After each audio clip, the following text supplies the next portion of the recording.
Pridi hop.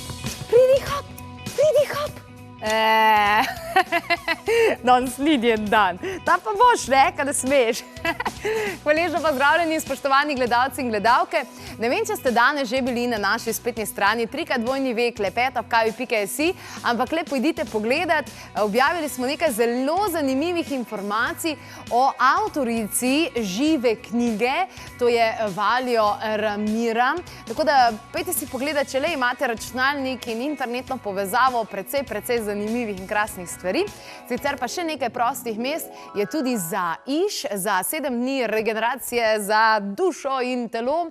Vse to se bo zgodilo na eni izjemni, pravijo nekateri najmočnejši energijski točki na Jadranu, to je na otoku Iž. Gremo od 11. do 18. junija in če pokličete našo številko, povsem navadno, 02 6200 230, vam mi pošljemo program, cenike in vse ostale stvari, da si pogledate, preverite in pretuhtate, prespite, kakorkoli pa že, potem pa se seveda odločite, nekaj časa še imate, torej od 11. do 18. junija.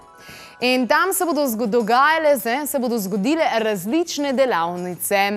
Delavnica hvaležnosti, življenjskega poslanstva, delavnica o prehrani in še druge delavnice, no, prvi dan in prva delavnica, ki pa bo pravzaprav tista najbolj pomembna in s katero se bo tudi naredil prvi korak v ta proces, pa je delavnica o odpuščanju. In v svojo družbo sem na en tak sproščen klepet povabila Mirelo iz založbe Primos in pa Manco Razboršek, ki je, čakaj malo, sem si zapomnila, transformacijska mentorica za ženske. Yes! Bravo! Yes! Drugač pa ful fajn punca. Ja, ženska. To je pa moj naziv zate. Domači izraz. Danes bomo govorili torej o odpuščanju kot takem in se mi zdi, da je to kar pomembna stvar, zato smo jo tudi uvrstili v prvi dan našega programa. Mirela, ti si s sabo prinesla tudi eno knjigo kot primer, v tem smislu, kaj priporočaš za branje, kadar se soočamo z vsemi temi zadevami. Pa evo, kar prvo vprašanje, komu je najtežje odpustiti, Manca? Sebi. Na prvem mestu sebi, ker smo si dopustili, da so se nam zgodile določene stvari. In to je najtežje. Mi zelo veliko te krivde prevzemamo tudi nase in zato je sebi najtežje odpustiti. Ker se nimamo dovolj radi, čist preprosto zato. Ali stvari, ki jih moramo odpustiti drugim, pravzaprav samo odsevajo tisto, kar moramo odpustiti sebi? Ne, tukaj ne bi rekla, da je čist isto, da so stvari majčkeno drugačne, tako da oboje je potrebno in drugim odpustiti in sebi. In zdaj tako je, če zmoremo sebi, bomo hkrati tudi drugmu, ampak včasih je lažje, da najprej drugmu, pa potem sebi. Takole, bom kar nadaljevala z mislijo in sicer šibki ljudje ne odpuščajo, odpuščanje je vrlina močnejših ljudi. Bi se strinjala, Mirela? Absolutno. Jaz bi mogoče tole začela z enim zelo močnim vprašanjem, ki ga Louise Hay zastavi bralcu v knjigi Moč je v tebi, ki sem jo danes prinesla s seboj. In sicer vprašanje gre tako, da ali bi raje imeli prav, ali bi raje bili srečni. In ko se to vprašamo, potem, recimo jaz osebno, ko sem se s tem vprašanjem soočila, sem zelo tako brez dvoma odgovorila, ja, v bistvu bolj pomembno mi je, da sem srečna kot to, da imam prav, kajti to, da imam prav, v bistvu kaj pa to sploh pomeni, a je kdaj konec tega, kdo ima prav, ne? Ne obstaja absolutni prav, obstajajo pač različne oblike resnice in v bistvu raj bi odpustila zadeve, pa bila srečna. Zdaj to odpuščanje, tako kaj je Manca rekla, absolutno sebi in drugim. Sam jaz mislim, da mogoče bolj za začetek naučiti se odpustiti sebi, kajti šele s tem dobimo izkušnjo in vemo, kaj pomeni pravzaprav odpustiti. In recimo, če pomislimo na vse besede, misli ali pa dejanja, ki smo jih izrazili v preteklosti, in če rečemo, ok, to je bilo v preteklosti, in naj to ostane v preteklosti, rečemo, da je to bila izkušnja, iz katere naj bi se nekaj naučili. Ni pa poslanstvo tega, da bi to nosili s sabo skozi življenje in si bremenili in obstali v vlogi žrtve in trpljenja. Tako da dejansko se mi zdi, da če se zavemo moči trenutka zdaj in te moči, da lahko zavestno izbiramo, potem pa lahko rečemo, ok, zdaj namesto, da bom, ne vem, fural čisto po domače ta vlogo žrtve, ali pa krivde, ali pa zamere, ali pa karkoli, bom raje spreminjala misli, razmišljanje in odnos do ljudi in dogodkov, za katere sem se v nekem momentu v preteklosti dejansko odločila, da jim ne bom odpustila. Zakaj? Zato, ker se mi je takrat mogoče zdelo tudi, da če bom odpustila, bom nekako zanikala bolečino ali pa to prizadetost. Tako sem jaz to občutila. Ampak potem v bistvu sem ugotovila, da ta bolečina pravzaprav ne obstoja, da to sama sebe delam, ker dejansko vzdržujem vso energijo, uporabam za to, da vzdržujem ta čustva. In potem, ko ugotovim, da to nima smisla, da v bistvu edino škodo, ki jo s tem delam sebi, potem se začne proces preobrazbe in se začne proces odpuščanja s tem, da začnemo spreminjati misli, razmišljanja, odnos, da začnemo v bistvu krepiti druge stvari, ki so povezane z izražanjem ljubezni, namesto krepiti to, kar nas drži v tem primežu trpljenja. Manca, se strinjaš kot transformacijska mentorica? Jaz sem čisto noter padla. V Mirelo, ki je tole razlagala. Ja, v bistvu to, ko ne odpustimo, da se to držimo določena čustva ujeta, lahko so to čustva jeze, zamere, tega, da smo hoteli, da imamo mi prav in še zmeri nočemo popustiti. To je tako, kot da bi imeli strup noter v žilah in da smo s tem čisto zadovoljni. Ampak nismo, in treba je ta strup ven iz sistema spraviti, zato ker šele takrat bo lahko kri res dobro cirkulirala. In takrat bomo lahko vitalni in zdravi. In tako, kot si ti rekla, ali mi zdajle v tem trenutku vse to sploh še koristi? No, jaz bi se pa tukaj ustavila, ker je Mirela rekla, kako pomembno je, da imamo prav. Jaz mislim, da je to, sorry, ampak zelo primitivno, da se sploh gremo te igrice, ker vsak živi svoj model sveta. Meni je nekaj prav in ni nujno, da bo tebi prav. In če se midva zavedava, recimo s tem človekom, da moj prav je drugač, kot je njegov prav, pa se nimava toliko časa na tem svetu, da se bova zdaj šla kregati, kdo ima prav. Ja, oba imata prav, pa noben nima prav. To je to, kar si prej rekla, ne odpuščajo šibki ljudje. Ljudje, ki je njihov ego še vedno dovolj močan, da se ujame v to, da je to pa toliko življenjskega pomena, da se splača okrog tega kregati, takšni ljudje bojo pač težko odpustili ali pa sploh ne bojo, zato ker so najprej svojo moč predali tej osebi, s katero pač imajo neko zamero, ali pa situaciji, saj ni pomembno. Se pravi, tista situacija tam je kriva, da se jaz slabo počutim.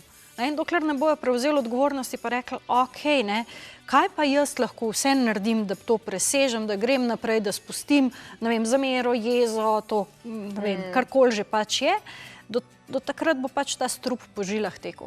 Sam to je vse lepo in prav, jaz, ko se pogovarjam z ljudmi, ki imajo družinske zamere in takih je res zelo velik, rečejo, jaz se čisto strinjam, da je odpuščanje pravzaprav osvobajanje in vse te zadeve, jaz se s tem čisto strinjam. Ampak, a ti veš, kaj je on meni naredil? A ti veš, kaj je on meni naredil? In tukaj se ustvarimo, recimo pri tej modrosti, odpustiti drugim ne zato, ker si zasluži odpuščanje, ampak zato, ker si ti zaslužiš mir. Je to to? Ja. To je v bistvu tako, kaj je Manca tudi prej povedala. Dejansko z odpuščanjem mi pridobimo to energijo nazaj k sebi in obnovimo svojo notranjo moč in poživimo telo in duha. In potem se zgodi tudi ena taka zanimiva stvar in to je ta, da kar naenkrat dobimo v bistvu ogromno energije za realizirati neke druge stvari, za katere smo prej govorili, joj, se nimam časa. Ja, valjda nimamo časa, če pa več čas sam premišljujemo o tem, koliko je on zloben, pa kaj nam je naredil, pa kaj je bilo to. Mi nimamo energije energije, ni problem v času, ampak nimamo energije. In potem, ko odpustimo te zamere in vse te slabe občutke, potem dobimo to energijo nazaj in jo lahko uporabimo za nekaj drugega, kar nam bo prineslo srečo in radost v življenju. Tako da dejansko to osvobajanje tudi pomeni dobiti svojo energijo nazaj in jo potem uporabiti za nekaj bolj kvalitetnega. In še ena stvar, ki sem je zdaj tudi prešinila, se mi zdi pa tudi zelo močna. Mi v bistvu, ko se odločimo ostajati v bistvu v tej vlogi žrtve in da nočemo pač odpustiti stvari, dejansko vedno znova privlačimo nove izkušnje in ljudi, ki nam bojo to skozi pritrjevali. To se pravi, vedno bomo spoznavali ljudi, ki nas bojo na tak ali drugačen način prizadeli in bomo pač ostali še naprej. Če pa jaz rečem, ok, zdaj pa jaz nočem se tako počutiti, bom zavestno začela drugače razmišljati, bom se trudila, bom izražala ljubezen tudi do tistega, za katerega sem rekla, da nikoli ne bom odpustila, bojo te občutki počasi tudi izveneli. In dejansko bom izstopila iz tega kroga, tega cikličnega, iluzornega ponavljanja nekih slabih izkušenj in bom dala prostor novim ljudem in novim izkušnjam. No, dajmo se punce mi zdaj nekaj dogovoriti, kljub temu, da se imamo ful fajn pa te zadeve, nas kar nekaj gledalcev pristoškuje, oziroma nas tudi gleda in spremlja. In jaz mislim, da smo danes dosegli cilj, če vsej eden od gledalcev ali pa gledalk danes sebi ali drugemu odpusti vsej eno stvar. In Manca, tukaj rabimo tvojo pomoč, povej, kako točno, kaj je prvi korak in vse te stvari. Najprej se morajo odločiti, katero stvar. Eno stvar, ne rabijo zdaj vsega, ampak eno stvar, neko zamero, karkoli, pač naj nekaj izberejo in naj si to zapišejo. A lahko gremo na primer? Ja. Ok, recimo svoji sestri. Ok?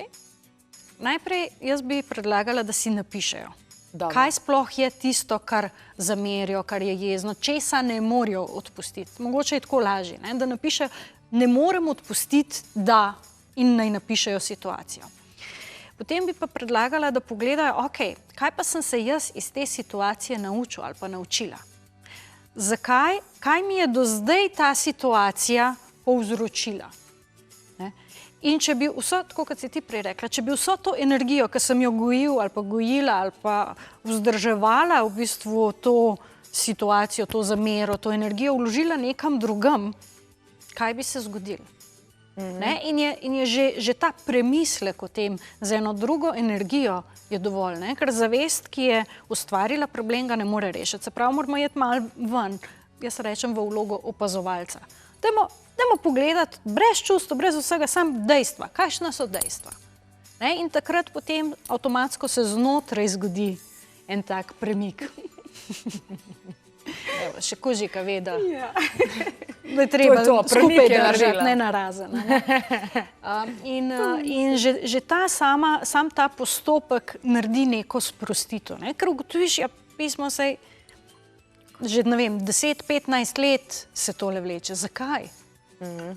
Zakaj? Kaj je tukaj zadaj? Kaj bi se pa zgodilo, če bi od tega trenutka dalje jaz rekla, ok, kar je bilo, probimo nekaj novega. Začnimo brez tega strupa živeti. No, zdaj pa ta korak smo naredili, kaj pa zdaj naslednji korak? Se to že del tega. A to je že del tega? To je že del tega. Kaj pokličemo to osebo in napišemo pismo, ne vem. Tukaj je pač od situacije odvisno. Težko je reči kar nekaj generalno, ker tukaj jaz mislim, da ko se to zgodi, takrat pride naslednji korak, začutimo, kaj je naslednji korak. In lahko se bo zgodilo, da recimo ta gospa ali pa gospod tej sestri odpusti in reče, ok, tole je pa res brez veze in jo pokliče pa reče, poslušaj Micka, midva pa bi bilo mogoče fajn, da tole nehava, pa na drugi strani ne bo interesa. Nič narobe s tem. Ker bistveno je, da smo mi to breme spustili. Mogoče bo čez par let, mogoče bo, ali pa nikoli. Ampak mi se bomo bolj počutili in bomo lahko tudi tej osebi poslali, ne vem, ljubezen in tisto predali in rekla, ok, vesolje poskrbi, ali pa angeli poskrbite, da naj bo njej na njen način lepo, ampak jaz živim brez tega bremena. Kaj pa to? Jaz bom čez dobrih nekaj dni, bom že 28 let gojila kakšne zamere, ki jih imam sama v sebi, se pravi tudi sebi, čutim, da moram kakšne stvari odpustiti. Ampak ne vem, kako se ne lotim. Kako se ti lotiš tega, Mirela? Si se kdaj lotila tega? Ja, sem imela jaz to izkušnjo, ampak dejansko, se pravim, zdaj seveda knjige so me spodbudile k tem, da sem začela sploh spreminjati ta vzorc misli in razmišljanja. Tita, mislim, da se je Mirela danes tuširala, tako da ne rabiš se še enkrat. Skratka, najprej to. Potem sem pa prišla do ene točke, ko sem dejansko res ozavestila in razumela, da vse to, kar se je zgodilo, je rezultat izkušenj in znanja, ki sem ga imela takrat. Tako da, v bistvu, ok, to se pravi, to je spet nek dar, imela sem izkušnjo in zdaj lahko se iz tega kaj naučim in v prihodnosti drugače ravnam. Ali pa pač, če se pa odločim za to, da bom tam ostala, da bom še zmeri, pa se nisem nič naučila in se mi bo to toliko časa ponavljalo. Tako da dejansko, jaz mislim, da to zavestno izbirati dejanja in misli in pošiljati ljubezen, da potem bojo prej ali slej te občutki izveneli. In potem v bistvu, tako kot je Manca rekla, enostavno začutiš, kaj je pol korak naprej. Pride nova zavest, nova energija. Tako pride nova energija, druge stvari se dogajajo. Takrat potem pride hvaležnost, ker rečeš, toliko sem se naučila od tega. Tako, pa si hvaležen za izkušnje. Toliko sem boljša oseba. Prva delavnica je odpuščanje, druga hvaležnost. Ja, zato ker enostavno potem, ko pride pa hvaležnost, se pa vibracija popolnoma spremeni. In to je tisto spreminjanje preteklosti, o kateri govorijo. Da se spremeniti preteklost, ko mi spremenimo svoj odnos do te preteklosti. In ko ugotovimo, kaj nam je to prineslo, kaj smo se iz tega naučili. Same res, ko si hvaležen, pravzaprav spremeniš svojo preteklost, prihodnost in sedanjost. Ja, ker greš brez bremena naprej, tudi. Pište večerne hvaležnosti. Jaz sem se spomnila, zdaj sem še ene, recimo Ruiz, naš priljubljeni avtor, tudi v svoji svetovni uspešnici 4 dogovori. Eden od teh dogovorov je ne jemlji ničesar osebno. Torej to, kar drugi govorijo, kar drugi počnejo, nima veze z nami. To je izraz njihove resničnosti, njihovih sanj. In če se mi pač, če dosežemo to točko, da se ne oziramo na to, kaj drugi počnejo, potem nismo več v vlogi žrtve, nismo več v vlogi trpljenja. Katero knjigo nam priporočaš, Mirela? Jaz bi definitivno zdajle, glede na ta pogovor, bi priporočila Moč je v tebi, ker Louise Hay v bistvu dejansko izhaja, ona je začela to svojo zgodbo z odpuščanjem, ko se je soočila in z boleznijo in z vsem, v bistvu je bil prvi korak, da začne odpuščati, da je sploh sprostila, da se je osvobodila to vezanost svoje energije na zunaj, ampak da je dobila nazaj. In potem je začel proces zdravljenja. Tako da ona je tlele tudi v tej knjigi celo poglavje posvetila odpuščanju kot takim in v bistvu tudi kot ključ do svobode, do resnične svobode. In ta svoboda pomeni dobiti svojo energijo nazaj, da nisi odvisen od drugih. To, kar zamerimo ali pa česar ne moramo odpustiti, spustiti, to držimo in to je en tak krč znotraj nas, ali pa ena taka energija, ki zastaja in jo je treba enostavno sprostiti. In dokler je tam tista energija, tist krč, ne more nič drugega teči. In to potem, seveda, Louise to zelo dobro ponovadi pove, kako potem to nastajajo bolezni, ker enostavno energija ne teče, od tukaj vse izhaja. Kaj so dobre stvari noter? Zato je pomembno odpuščanje. Ja, zelo. Tudi recimo dostkrat je to prisotno, ko razmišljam, o starših, dostkrat rečemo, ja, pa so starši tako vzgojili, pa so krivi za to, ker smo danes, ne vem, to ali ono ali drugo, ampak dejansko, recimo, starši, pa ja, meni, da želijo vse dobro nam. In oni so nam takrat tudi v tistem momentu dali, kar so znali, kar so pač lahko. Mi bomo naprej klepetale. Evo, tole je tisto, kar seveda priporoča Mirela in založba Primoz. Najlepša hvala. Pa malo dela za živo knjigo tudi, vsekakor priložnost in možnost tudi veste, kje in kako. Pa še kaj na 3x2 klepet ob kavi.si. Naj vam bo svetlo.